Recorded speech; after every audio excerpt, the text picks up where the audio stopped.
آج سے جیسا کہ میں نے کہا 1338 آغا روحانی کا سن ولادت ہے 1338 1920 یہ 1920 کا واقعہ. ہندوستان پہ انگریزوں کی مضبوط حکومت. عراق میں بھی اس کا ایک گورنر رہتا تھا. چنانچہ ہندوستانی کرنسی روپیہ یہ سعودی عرب میں، یہ دبئی میں، یہ مسقط میں، یہ کویت میں، یہ عراق میں چلتا تھا 5 روپے. میں نے کہا 5 روپے، میں تمہیں اس کے لیے 100 روپے دینے کو تیار. کتاب اتنی قیمتی ہے کہ کہیں عورت مکر نہ جائے، بدل نہ جائے، 100 روپے دینے کو تیار. لیکن یہ سارا پیسہ نقد نہیں، کچھ مجھے سامان بیچنا پڑے گا، تم راضی ہو؟ اس نے کہا کہ میں راضی ہوں. اور جیسے ہی اس نے یہ کہا سودا ہو گیا. اچھا اب یہ دوسری بات کہ عراق کے بازار میں زمین پر بیٹھ کر انڈا بیچنے والی بظاہر ایک انتہائی جاہل اور بدو عورت مسائل فقہ پہ کتنا حاوی. اب دیکھیے اس کے بعد جیسے یہ معاملہ ہوا ایک دم سے قاضی میں دلال. اچھا دلال اردو میں ایک بہت برا لفظ ہے، عربی میں، فارسی میں، ہمارے مسائل فقہ میں ایک بہت عام سا لفظ. کمیشن ایجنٹ کہہ دیجیے. قاضی میں دلال یہ وہ آدمی تھا جسے انگریزوں نے مقرر کیا تھا. آغا مرشی کے جملے پڑھ رہا ہوں کہ عراق میں خصوصاً اور عراق میں عموماً اور نجف میں خصوصاً جو کتاب بھی اسے نظر آئے قلبی اسے وہ انگریزوں کے لیے خریدے. آج اتنا پروپیگنڈا کہ ہم نے برٹش میوزیم کے نام سے دنیا کی دوسری بڑی لائبریری بنا لی، وہ بھی آج جب امریکہ کی لائبریری بڑی ہو گئی. ورنہ پہلے تو تھا سب سے بڑی لائبریری. مگر کس طرح سے لوٹ مار کر، چوری کر کے، ڈاکہ ڈال کر، چھین چھین کے وہ ذخیرہ جمع کیا. ایک چور چوری کا مال، ایک چور گھر میں چوری کر چوری کا مال بازار میں رکھ دے وہ مجرم ہے. اور برطانیہ اور امریکہ اس طرح سے ساری چیزیں چرا کے لے جائیں تو وہ میوزیم بنیں گے جس پہ تعریف ہوگی کہ مسلمانوں کو کوئی سلیقہ نہیں ہے، سلیقہ ہم سے سیکھ. کاظم دلال کا کام یہ کہ ہر کتاب کو وہ وہاں پہنچا دے. وہ آ گئے. اب جس کا کام ہی ہے وہ جانتا ہے کون سی کتاب اہم ہے، کون سی غیر ہے. اس نے جو یہ کتاب دیکھی اس نے کہا یہ کتاب مجھے خریدنا. عورت نے کہا کہ یہ 100 روپے کی خرید چکے. اس نے کہا میں 1000 روپے دیتا ہوں.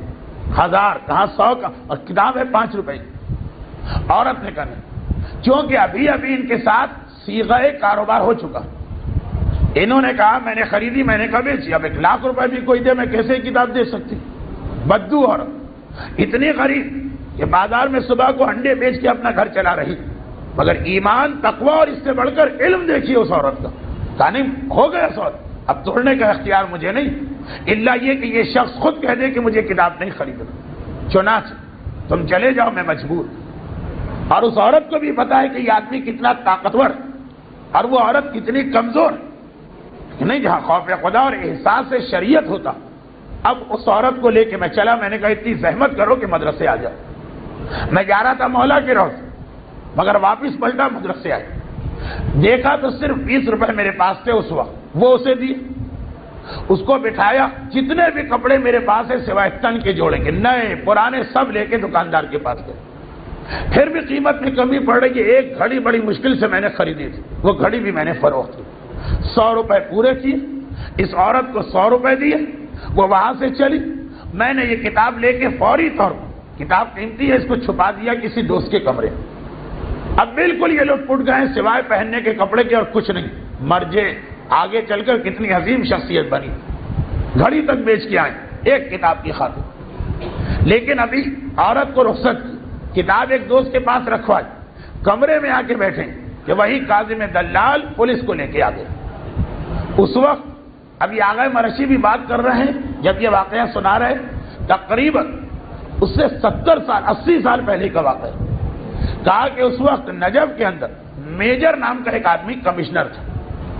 یا نام ہو سکتا ہے جیسے آج کل بھی برطانیہ کا وزیر اعظم میجر، یا یہ کہ ہو سکتا ہے کہ فوجی عہدہ ہو. اتنا صرف یاد ہے 70 سال پہلے کی بات. میجر نام کا آدمی کمشنر تھا. اس کے کاظم دلال ایک طرح سے اسی کے ایجنٹ. تو پولیس لے کر آئے اور آتے ہی کمرے پہ چھاپا مارا، تلاشی لی. اچھا اب تو تلاشی بھی آسان، کمرے میں کچھ ہے ہی نہیں، بالکل خالی پڑا. ایک یہ ہے کہ ان کے سر پہ عمامہ، جسم پہ عبا، پیر میں نالین اور کچھ بالکل خالی. اچھی طریقے سے دیکھا، جب کچھ نہ ملا تو مجھے پکڑ کے میجر کے سامنے لے گئے اور اس میجر نے مجھ پہ الزام لگا دیا کہ ایک بہت ہی قیمتی اور نایاب انگریزوں کی کتاب چوری ہو گئی اور وہ تمہارے پاس دیکھی گئی ہے، تم چوری کے مجرم۔ میں نے کہا تلاشی لے لو، لیکن نہ وہاں نہ یہاں، جیل میں ڈال دی۔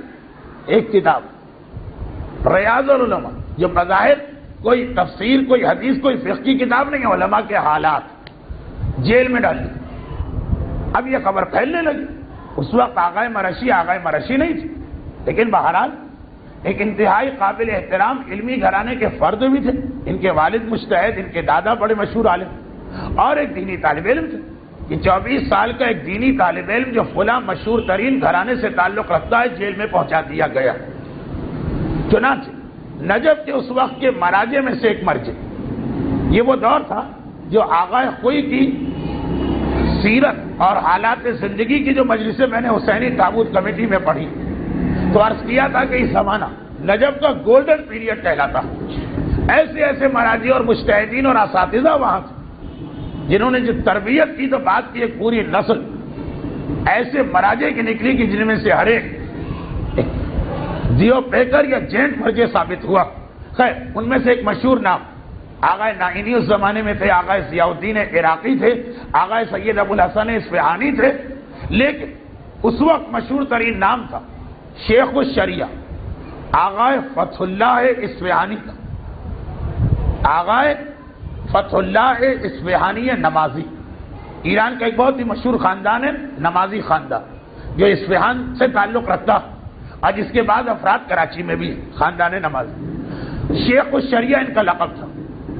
آغائے خوئی نے بھی ان سے تعلیم حاصل کی، البتہ ان کی مرجعیت کچھ آغائے گلپائگانی کے انداز کی مرجعیت ہے، یعنی 1338 ہجری تک آغائے سید کاظم طباطبائی ایک ایسے مرجع کے طور پہ نجف میں تھے کہ اگرچہ ان کے زمانے میں اور بڑے بڑے مرجع تھے، لیکن ان کی شخصیت فقہ ایسی دیو پیکر شخصیت تھی کہ کسی اور کا نام مشہور نہ ہوا۔ ان کی ایک کتاب قربۃ الوثقیٰ جو اس دن سے لے کے آج تک ہر مرجع کے اجتہاد کو ثابت کرنے والی کتاب ہے۔ کوئی کہتا ہے میں مجتہد ہوں تو کہا جاتا ہے پہلے اس کتاب پر تحقیق کر کے دکھا دو۔ تو وہ 1338 ہجری میں انتقال کرتے ہیں اور آغائے اصفہانی اگرچہ ان کے دور میں بھی مرجعیت میں تھے، لیکن ان کے آگے اتنی شہرت نہیں۔ ایک سال بعد ان کا بھی انتقال ہو گئی، جیسے آغائے خوئی اور آغائے گلپائگانی۔ آغائے گلپائگانی کو چھوٹے موٹے عالم نہیں، لیکن آغائے خوئی کی وجہ سے کوئی شہرت نہ مل سکی صرف ایک سال۔ تو اب یہ زمانہ تھا کہ آغائے فتح اللہ اصفہانی کا جو مراجع میں سے ایک مرجع، آغائے خوئی کے ابتدائی دور کے اساتذہ میں سے ایک، انہی کے بیٹے جو کراچی میں ایک طویل عرصے رہے آغائے شریعت کہلاتے تھے، وہ انہی کے بیٹے تھے، ان آغائے شریعت کے والد۔ البتہ والد مجتہد بھی تھے اور مرجع بھی تھے، ان تک یہ معاملہ گیا۔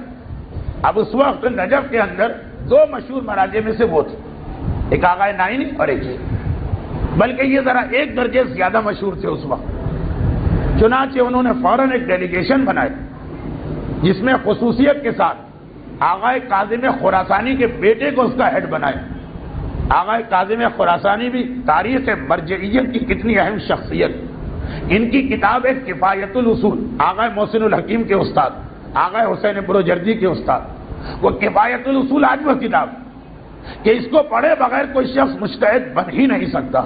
آپ نے اکثر میری زبان سے شیخ مرتضیٰ انصاری کا نام سنا، ان کی کتابیں پڑھنے کے بعد آخری کتاب جو پڑھی جاتی ہے وہ آغائے کاظم خراسانی، اس کے بعد پھر ہمارے حوزے میں کوئی کتاب نہیں پڑھائی جاتی، پھر ڈائریکٹ درس خارج۔ ان کے بیٹے کو ڈیلیگیشن کا ہیڈ بنا کے بھیجا، وہ میجر سے جا کے ملے۔ بہرحال مرجعیت کی ایک طاقت تھی، اگرچہ برطانیہ کی حکومت ہے، عراق میں بادشاہت بھی نہیں تھی، بادشاہت تو ایک ملک تک ہوتی تو ساری دنیا کے حکمران، وہ ہل کے تو رہ گئے، لیکن کہا کہ صرف ایک شرط پہ ان کو چھوڑ سکتا ہوں، اور وہ یہ کہ 1 مہینے کے اندر اندر وہ اس کتاب کو کہیں سے ہمیں دے دیں، 1 مہینے کی مہلت۔ چنانچہ ڈیلیگیشن میرے پاس آیا اور یہ طے ہوا پایا کہ چلو ٹھیک 1 مہینے کی مہلت لے لو۔ میں قید سے چھوٹ کے آیا، گھر پہنچا، جیسے ہی میں اپنے مدرسے میں پہنچا سارے میں نے شاگرد جمع کیے اور کہا کہ امام زمانہ کی خوشنودی کا ایک کام تیار، اور وہ یہ کہ اتنی ضخیم کتاب کو 1 مہینے کے اندر اندر ہمیں کاپی کرنا۔ لیکن اتنی جلد بازی بھی نہ ہو کہ عبارت غلط ہو جائے، اور اتنی دیر بھی نہ ہو کہ مہینہ پورا ہو جائے۔ فوٹو کاپی نہیں ہے، زیروکس نہیں ہے، مائکرو نہیں ہے، وہ ساری سہولتیں نہیں ہیں جس سے آج ہمارے بچے امتحان پاس کرتے ہیں۔ اس کی نقل کرنا پڑے گی سامنے رکھ کر، بہت ہی دیدہ ریزی کے ساتھ۔ اچھا، اب اس کے اندر بہت زیادہ کچھ شامل بھی نہیں کر سکتے، اگر راز کھل گئے کہ کتاب کہاں ہے پکڑ لیے جائیں۔ خیر، بمشکل تمام 1 مہینے کے اندر اس کی ہم نے 3 کاپیاں بنا دی، اور 1 مہینہ جب پورا ہو تو میرا کیونکہ میجر سے کوئی واسطہ نہیں تھا، مجھے تو اپنے مرجع کا پیغام ملا، میں یہ کتاب لے کے آغائے شیخ الشریعہ فتح اللہ اصفہانی کے پاس پہنچا اور کتاب ان کو دی۔ اچھا، یہ کتاب اتنی مشہور کتاب اور اس کے لکھنے والے کی اتنی عزت کہ جب یہ کتاب میں نے دی، کتاب پہ نظر پڑی، اس دور کے مرجع تھے، اس دور کے مرجع 1339 ہجری میں انتقال ہوا۔ کتاب دیکھ کر 3 یا 4 مرتبہ اٹھے اور بیٹھے، اللہ اکبر لا الہ الا اللہ یہ کہہ کے اٹھتے ہیں، پھر بیٹھتے ہیں، پھر اس کتاب کے احترام میں اٹھتے ہیں، پھر بیٹھتے ہیں، پھر خوشی کے عالم میں اٹھتے ہیں اور بیٹھتے ہیں، اور کتاب لی، اسے چوما اور اپنے پاس رکھی۔ میں نے ایک مرتبہ ہاتھ جوڑے اور کہا کہ آپ مرجع ہیں، میرا کچھ کہنا تو گستاخی۔ اس 24 سال کا وہ نوجوان کہہ رہا، جو بعد میں خود جا کے شیعہ مراجع میں سے ایک مشہور مرجع بنا، اور وہ یہ کہ بہرحال آپ نائب ہیں امام زمانہ کے، اور وہ میجر نائب ہے شہنشاہ برطانیہ کا، وہ اپنے شہنشاہ برطانیہ کے لیے اتنی خدمت انجام دے رہا۔ یہ ایڈورڈ ہفتم کا زمانہ تھا غالباً۔ امام زمانہ کس بات پہ خوش ہوں گے آپ مجھ سے بہتر جانتے ہیں۔ کیا یہ مناسب ہے کہ یہ کتاب اس میجر کو دے دی جائے؟ شیخ الشریعہ آغا فتح اللہ اصفہانی نے مجھ سے مسکرا کے کہا کہ بیٹا، جو بات تم نے سوچی کیا میں نہیں سوچ سکتا؟ کتاب میں نے اپنے پاس حفاظت کے لیے رکھی، اور میں نے یہ دعا مانگی کہ اللہ اس شخص کو نیست و نابود کر دے جو اس کتاب کو نیست و نابود کرنا چاہتا ہے۔ مہینہ ختم ہونے میں 1 دن تھا، آج میں نے یہ کتاب یہاں دی تاکہ کل وعدہ پورا ہو۔ رات کو خبر آئی کہ میجر کو کچھ افراد نے جو اس کی اپنی فوج میں شامل ہیں، اس کے ظلم سے تنگ آ کر راتوں رات قتل کر دیا ہے، اور اس کا بے سر کا لاشا گلی میں پڑا۔ اب وہ قصہ یہ ختم ہو گئے۔ درود بھیجے محمد علیہ وسلم۔ یہ ایک کتاب امام زمانہ کی خصوصی عنایت، یعنی برطانیہ کے کسی نمائندے کو اس دور میں قتل کرنا، لیکن راتوں رات کے واقعہ وہ اسی کے سپاہیوں کے ہاتھ، ورنہ تو نجف کے پورے حوزے کے اوپر ایک مصیبت کا دور آ جاتا اور برطانوی حکومت ایک ایک گھر کھدوا کے پھکوا دیتی، جیسے ہندوستان میں ایسے واقعات ہوئے، اسی کے سپاہی جو پکڑے گئے۔ تو اب آغا مرشی فرماتے ہیں، جب میں نے یہ دیکھا کہ ہماری کتابیں ہمارے لوگوں کے نزدیک اتنی حقیر ہیں کہ وہ انڈے بیچنے والی عورت کو پکڑا دی جاتی ہے کہ بیچ، اور انگریزوں کے نزدیک اتنی قیمتی کہ وہ کاظم دلال کی وجہ سے مسئلہ لندن تک پہنچ گیا۔ ایسی کتاب کہ یوں دیکھے تو کوئی بہت زیادہ علمی کتاب نہیں، حالات زندگی۔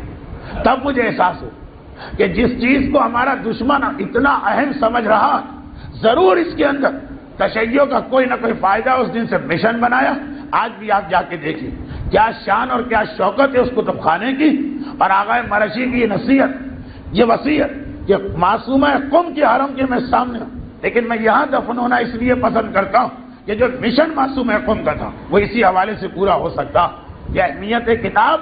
اور اب آپ سنیے، اب آج کیا کہا جاتا، یہ جی برٹش میوزیم میں کتابیں ہم نے اس لیے رکھی کہ مسلمان جاہل قوم، وحشی قوم، اسے اپنی کتاب کی حفاظت کرنا نہیں آتی، اور اگر یہ تاریخ چھپا لی جائے جو آغا مرشی کی، تو ہمارے بھی بہت سے لوگ کہتے ہیں ہاں بات تو صحیح، اگر یہ کتابیں ہمارے یہاں ہوتی تو ضائع ہو جاتی، ہم سے تو اچھا ہے کہ انہی کے پاس صحیح مگر محفوظ تو ہے نہیں۔ یہ کتاب اس لیے نہیں لے جائے گی، طریقہ دیکھیے کتاب لے جانے کا، کیا یہ جیل میں ڈالنا، کیا یہ تشدد کرنا، کیا یہ مرجع تک کو دھمکی دینا؟ مسئلہ حفاظت نہیں ہے، مسئلہ ہمیں کتاب سے محروم کرنے کا۔ یہی وجہ کہ اب بار بار وہ بات جو یقین پہلے سے تھا سمجھ میں بھی آ جاتی کہ میرا مولا کیوں اتنا زور دے رہا کہ تشیع اور کتاب، علی اور کتاب، محبت اہل بیت اور کتاب، اس کا چولی دامن کا تعلق۔ چنانچہ آپ ویڈیو دیکھیں کہ آڈیو دیکھیں کہ ڈش اینٹینا دیکھیں کہ کچھ کریں، یہ اپنی عادت بنا لی، مہینے میں ایک صحیح کتاب خرید کے گھر میں رکھی جائے گی، کبھی نہ کبھی کامیاب کبھی نہ کبھی وہ کتاب کام آئے گی. یہاں پہ میری زبان پر سلمان فارسی کا نام آ کے رہ گئے. سلمان کو سلمان بنایا ان کے پردادا کی کتاب نے. اب وہ واقعات کیسٹوں میں سن لیجئے یا علامہ مجلسی کی حیات القلوب کی دوسری جلد میں حالات سلمان فارسی میں پڑھ لیجئے. اور اسی حوالے سے اب یہ موضوع تو میرا اپنا چل رہا تھا, اسی حوالے سے اس وقت بھی میرے ہاتھ میں کتاب ہے. ہم اور آپ ہر ایک اپنے ان محترم بزرگ انور بھائی ضیاء جام نگری سے واقف. غزوہ تبوک کے حوالے سے میں نے اس سال بعض تقاریر بڑے امام بڑے کھارا میں کی, اور انہی تقاریر کے درمیان رسول اللہ کا ایک ایسا خطبہ آ گیا جو اتنا مشہور ہمارے درمیان نہیں, لیکن رسول اللہ کے دیگر مشہور خطبوں کی طرح یہ خطبہ بھی ایک انتہائی اہمیت کا حامل. حجۃ الوداع کا خطبہ لوگوں کو یاد, غدیر خم کا خطبہ لوگوں نے دیکھا, پہلا خطبہ جمعہ لوگوں نے پڑھا, دعوت ذی العشیرہ کا خطبہ لوگوں کے علم میں. مگر یہ غزوہ تبوک اس اعتبار سے ایک انتہائی اہم خطبہ, یہ رسول کی زندگی کے آخری لمحات کا خطبہ, ایک مسلمان کے لیے اسلام کا پورا خلاصہ چند جملوں میں جمع کر دیا گیا. 42-43 جملے, اور ایک مسلمان کو کیسا ہونا چاہیے. خطبہ بھی اس دور کا ہے جب شریعت تکمیل کے مرحلوں میں تھی. اگر کیسٹ کی شکل میں یہ تقریریں محفوظ ہو گئیں, لیکن میں بھی جانتا ہوں, آپ بھی جانتے ہیں, اور یہ کیسٹ لائبریری چلانے والے بھی جانتے ہیں کہ کیسٹ کتنے لوگ سنتے ہیں, اور جو سنتے ہیں تو اس میں سے کتنے لوگ یاد رکھتے ہیں. انور بھائی کی خواہش کہ یہ خطبہ جو کہ مختصر ہے, آج کل مسئلہ کے لوگ ضخیم کتاب پڑھنے کو تیار نہیں, اور اتنے سادہ جملوں میں بالکل دل میں اتر جانے والے رسول کا کلام ہے, یہ لوگوں کے فائدے کے لیے کتابی صورت میں تقسیم کر کے پہنچا دیا جائے. اس کا ایک غالباً ایک ہدیہ بھی ہے جو ہونا بھی چاہیے, اس کا ایک ہدیہ بھی ہے جس کا اعلان تو حسن علی ہلال صاحب کریں گے, لیکن جو ہمارا اپنا آج موضوع بھی چلا وہ بھی اس کتاب سے آپ کو پتہ چل جائے. سن 9 ہجری کا خطبہ, آج 1415 ہجری چل رہی ہے, یعنی 1406 سال پرانا خطبہ. آپ نے اپنی زندگی میں اس کو کتنی مرتبہ پڑھا ہو, فقط اسی لیے کہ یہ اس شکل میں نہیں ہے کہ آپ آسانی سے پڑھ سکیں. اور یہی کام اگر دوسرے افراد اسی طرح سے اپنے ذمہ لے, صدقہ جاریہ بھی بنتا, اہمیت کتاب بھی, دشمنوں کی سازش کی ناکامی بھی, میڈیا کے اس دور ایک سوال کہ ہم اپنے بچوں کو بھی کیا پڑھنے کو دیں, اس کا جواب بچہ بھی اس کو سمجھ لے گا. اور سب سے بڑی بات مولا کی سیرت کی پابندی بھی, قید العلم بالکتابہ, اور اپنے ہر قریبی صحابی سے کہا 10 صفحے صحیح, 12 صفحے صحیح, 16 صفحے صحیح, مختصر صحیح کتابچہ ضرور لکھو. چنانچہ اپنے ایک صحابی سے کہا کہ اور کوئی ممکن نہیں تو میرے اصحاب کے نام پہ ایک کتابچہ لکھو.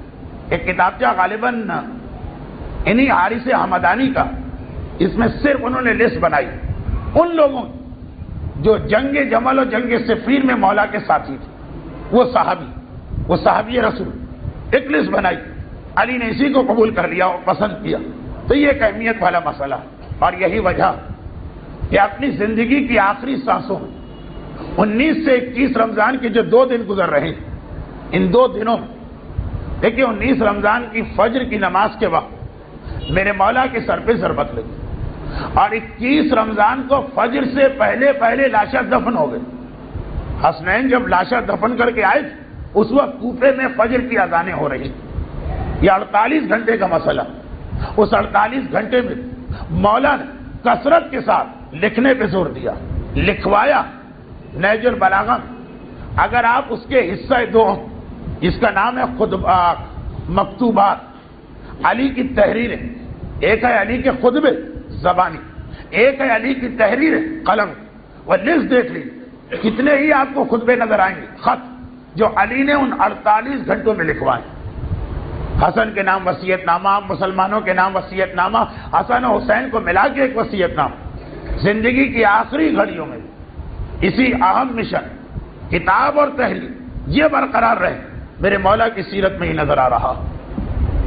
لیکن علی جتنا زیادہ یہ خطبے اور وصیتیں تحریر کروا رہے ہیں اتنا ہی سمجھنے والے سمجھ رہے کہ علی کی یہ تیزی، علی کی یہ جلدی بتا رہی کہ اب میرا مولا اس دنیا میں بہت کم مدت کے لیے رہ گیا، اسی لیے تیزی سے یہ سارے کام مکمل کیے جا رہے ہیں۔ اور آج کی رات جب شروع ہوئی تو لوگوں کے اس اندازے کو طبیب کے اس مشورے نے یقین کی منزل تک پہنچا دیا کہ جب آج مغرب کی نماز کے بعد وہ علی کو دیکھنے آیا تو دیکھا، زخم کا معائنہ کیا، واپس نکلا، اور اتنا اس کو بے چینی تھی کہ ابھی حجرے کے دروازے سے قدم باہر رکھا تھا۔ ایک مرتبہ کہا کہ شہزادہ حسن، جتنی وصیتیں کروانا ہے اپنے بابا سے یہ وصیتیں کروا دو، اس لیے کہ اب آپ کے بابا اس دنیا میں زیادہ زندہ رہتے نظر نہیں آتے، ایک دن اور بھی گزر گیا تو غنیمت۔ اور ہاں امام حسن گھبرا کے اس طبیب سے کہتے ذرا آہستہ بول، دروازے کے پیچھے میری بہن زینب کلثوم موجود ہے، بیٹی کہیں باپ کی موت کی خبر نہ سن لے۔ حسن کو کتنا خیال، بہرحال یہ شہر کوفہ تھا، حسن کا اپنا شہر، اس لیے بیٹیوں کو باپ کی شہادت کی خبر بھی نہ ملنی چاہیے۔ اور وہ کربلا کا میدان تھا جہاں سکینہ اپنے بابا کے لاشے پہ ہونے والے ہر ظلم کو دیکھ رہی تھی۔ میرا مولا حسن ایک مرتبہ واپس آیا اور ادھر علی نے کہا، اے میرے بیٹے اور بیٹیوں، میں یہ نہیں چاہتا ہوں کہ میری وجہ سے تم بے آرام ہو، میری وجہ سے تمہارے آرام میں خلل ہو، خبردار ساری رات کوئی نہ جاگے، میں آرام کر رہا ہوں، تم بھی آرام کرو۔ اولاد نے کہا بابا یہ کیسے ہو سکتا ہے کہ آپ اس زخمی حالت میں اور ہم سو جائیں؟ تو کہا اچھا باری باری کوئی ایک بیٹا اور ایک بیٹی پہرا دے لیکن باقی سب آرام کریں۔ اور ام کلثوم کی باری سب سے پہلے تھی۔ کون ام کلثوم؟ جو ابھی تھوڑی دیر پہلے اپنے بابا کے سامنے اس بات پہ رو چکی تھی کہ جب آج شام کی غذا کا وقت آیا تھا تو ام کلثوم دودھ کا پیالہ لے کے آئی تھی۔ کیوں آزادارو؟ کل شام کو جب علی نے کہا تھا کلثوم بیٹی ان دو غذاؤں میں سے ایک اٹھا لو، تو کلثوم کو باپ کا مزاج معلوم تھا، دودھ کا پیالہ لے گئی تھی، سوکھی روٹی اور نمک کو چھوڑ گئی تھی۔ لیکن آج کلثوم کا دل نہ مانا، جب دودھ کا پیالہ لائی علی نے کہا کلثوم بیٹی تمہیں اپنے بابا کے بارے میں پتہ ہے، کبھی لذات دنیا کو میں نے استعمال نہ کیا، آج تو میری زندگی کی آخری رات ہے، آج میں کیسے اس کو استعمال کروں؟ ارے کل باپ کی بات سن لینے والی کلثوم آج تڑپ گئی، آج بے چین ہو گئی۔ ایک مرتبہ گھبرا کے کہا بابا کل کی بات اور تھی، آج کی بات اور ہے، آپ کو اپنی بیٹی کلثوم کے حق کا واسطہ آج اس دودھ کو نوش کر لیں۔ علی اب کچھ نہ بولے مگر کہا تو اتنا کہا جیسی تیری مرضی بیٹی، مگر ایک بات بتا دے، کیا یہی غذا میرے قاتل ابن ملجم کو بھی بھجوائی گئی ہے؟ آئے میرا مولا اپنے قاتل کا کتنا خیال۔ آئیے آئے علی کربلا کے میدان میں آج ابن ملجم کو دودھ کا پیالہ بھجوایا جا رہا، اور یہ آپ کا پوتا اصغر ہے جسے میرا مولا حسین جب یہ کہہ کے لایا ارے اس کی ماں کا دودھ بھی سوکھ گیا، کیا پانی مل سکتا ہے؟ تو 3 بھال کا تیر اصغر نے برداشت کیا۔ اے میرے مولا، اور اسی پہ نہیں آگے بڑھیں، آدھی رات آ گئی، کلثوم کے سونے کی باری ہے، مگر ایک عجیب منظر دیکھا۔ میرا بابا بار بار پہلو بدل رہا، بار بار کروٹ بدل رہا۔ کلثوم سمجھی درد بڑھ گیا، قریب آئی، بابا کیا تکلیف میں اضافہ ہو گیا؟ کیا درد کی شدت میں اضافہ ہو گیا؟ میرے مولا نے کہا کلثوم بیٹی درد کا مسئلہ نہیں ہے، ارے میرے کان میں ابن ملجم کے کراہنے کی آواز آ رہی ہے، جاؤ حسن کو جگا کے لاؤ۔ حسن لائے گئے۔ بابا کیا بات ہے؟ کہا ابن ملجم کو کس نے باندھا ہے؟ کہا بابا ہمیں نہیں پتا، آپ کے چاہنے والے اسے گرفتار کر کے رسی سے باندھ کے لائے تھے۔ کہا حسن بیٹا ذرا جلدی سے جاؤ، ایسا لگ رہا ہے اس کی رسیاں بڑی سختی سے باندھی گئی ہیں، جب تک کہ اس کی رسیاں ڈھیلی نہ ہوں گی علی کو آرام نہیں آ سکتا ہے۔ ارے میرے مولا ابن ملجم، کبھی اس کو سن کے مجھے اصغر یاد آ گیا، کبھی ابن ملجم سن کر مجھے ننھی سکینہ یاد آ گئی. میرے مولا آج ملزم کی ابن ملزم کی سخت رسیاں برداشت نہیں، آئیے اپنی چھوٹی سی پوتی سکینہ کو دیکھیں. دربار یزید میں کبھی کھڑی ہوتی ہے، کبھی بیٹھ جاتی ہے. جب پوچھا گیا تو کہا رے کبھی میرا گلا گھٹتا ہے، کبھی میرے بھیا بیمار کا گلا گھٹتا. اللہم لنقتلک امیر المؤمنین. پروردگارہ تجھے ان مصائب اہل بیت اور مصائب مولا کائنات کا واسطہ تمام مومنین و مومنات، خصوصاً ہمارے شہر کے حالات میں یہاں کے تمام مومنین و مومنات کو دشمنوں کے ہر شر سے محفوظ فرما. اس ذکر شہادت کا واسطہ